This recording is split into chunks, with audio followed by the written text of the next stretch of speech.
ಪಕ್ಷಾತೀತವಾಗಿ ಜಾತ್ಯತೀತವಾಗಿ ನೀವು ನಾಡಪ್ರಭು ಕೆಂಪೇಗೌಡರ ಜಯಂತಿಯನ್ನ ಇವತ್ತು ಆಚರಣೆ ಮಾಡ್ತಾ ಇದ್ದೀರಿ ದೊಡ್ಡಬಳ್ಳಾಪುರ ಕ್ಷೇತ್ರದಲ್ಲಿ. ಇದನ್ನ ಹಾಗೆ ಮಾಡಬೇಕು. ಕಾರಣ ನಾಡಪ್ರಭು ಕೆಂಪೇಗೌಡರು ಜಾತಿಯಲ್ಲಿ ಒಕ್ಕಲಿಗರಾಗಿ ಹುಟ್ಟಿದ್ರು ಕೂಡ ಅವರ ಇಡೀ ಆಡಳಿತ ಇತರೆ ಜಾತಿಯ ಅಭ್ಯುದಯಕ್ಕೆ ಅವರು ಮುಡಿಪಾಗಿದ್ದರು. ಇದು ನಾವೆಲ್ಲ ಕೂಡ ಅರ್ಥ ಮಾಡ್ಕೊಳ್ಬೇಕು. 500 ವರ್ಷಗಳ ಹಿಂದೆ ಅಮೆರಿಕ ಹೇಳ್ತದೆ ನಾವೇ ಅತ್ಯಂತ ಹಳೆಯ ಪ್ರಜಾಪ್ರಭುತ್ವ ಅಂತ, ಅವರು ಕೂಡ 300 ವರ್ಷ. ಆದ್ರೆ 500 ವರ್ಷಗಳ ಹಿಂದೆ ಅದು ಕೂಡ ಒಬ್ಬ ಸಾಮಂತ ರಾಜರಿಗೆ ಸಮಾನತೆ, ಸಾಮಾಜಿಕ ನ್ಯಾಯ ಇದೆಲ್ಲ ಭಾಷೆ ಅರ್ಥ ಆಗಲ್ಲ.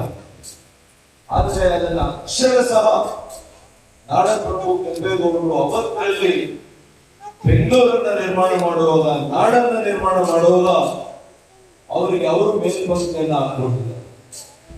ಅದಕ್ಕೆ ಇವತ್ತು 500 ವರ್ಷಗಳಾದ್ರೂ ಕೂಡ ನಾವು ನೀವು ಜಾತ್ಯತೀತವಾಗಿ ಸೇರಿದ್ದೇವೆ, ಪಕ್ಷಾತೀತವಾಗಿ ಸೇರಿದ್ದೇವೆ ಅಂತ ನಾಯಕರು ಇವತ್ತು ಪ್ರಸ್ತುತವಾಗಿದ್ದಾರೆ.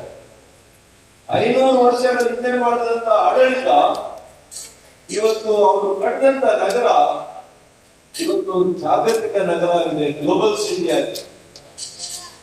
ಇವತ್ತು ಇಡೀ ಜಗತ್ತಿಗೆ ಬೆಂಗಳೂರು ಬೇಕು. ಯಾಕೆ? ಇವತ್ತು ತಂತ್ರಜ್ಞಾನ ಮಾತ್ರ ಅಲ್ಲ, ವಿದೇಶಿ ಬಂಡವಾಳ ಹೂಡಿಕೆ ಇವತ್ತು ಬೆಂಗಳೂರು ಬರ್ತಾ ಇದೆ. ಐಟಿ ಒಂದು ಕ್ಷೇತ್ರದಲ್ಲಿ ನೇರವಾಗಿ 30 ಲಕ್ಷಕ್ಕೂ ಹೆಚ್ಚು ಯುವಕರಿಗೆ ಉದ್ಯೋಗವನ್ನ ಕೊಟ್ಟಿರುವಂತಹ ನಗರ ಇದು. ಇಂಡೈರೆಕ್ಟ್ ಎಂಪ್ಲಾಯ್ಮೆಂಟ್ 30-40 ಲಕ್ಷ ಇದೆ.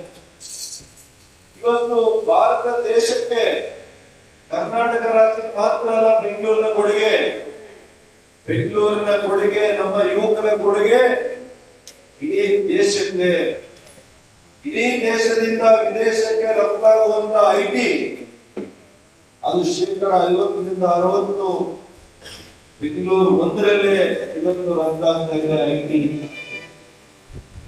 ಅದು ಕೂಡ 6 ಲಕ್ಷ ಕೋಟಿ ರೂಪಾಯಿಗಳಲ್ಲಿ ಸುಮಾರು 3.5-4 ಲಕ್ಷ ಕೋಟಿಯಷ್ಟು ಇವತ್ತು ಬೆಂಗಳೂರಿನಿಂದ ರಫ್ತಾಗ್ತಾ ಇದೆ.